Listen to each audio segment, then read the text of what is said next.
He went on a lecture tour in which he attacked these four great writers from Norway who in fact had European reputations at that time: Bjørnson, Ibsen, Kielland and Lie. And these were very big writers in Germany and Europe generally.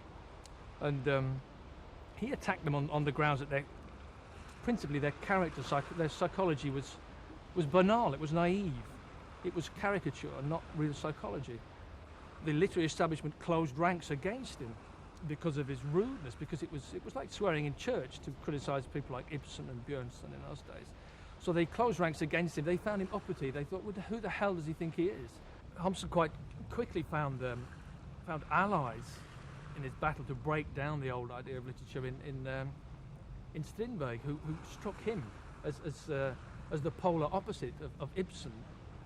Strindberg was even more wildly subjective than Hamsun himself was, and there are certain similarities between Pan and Miss Julie, for example, very clear similarities. Another kindred spirit, although they weren't personal friends, was Edvard Munch. It's often seemed to me that Munch's most famous painting, which is called Evening on Karl Johan, could almost be taken as a sort of pictorial representation of what's going on in Hungary.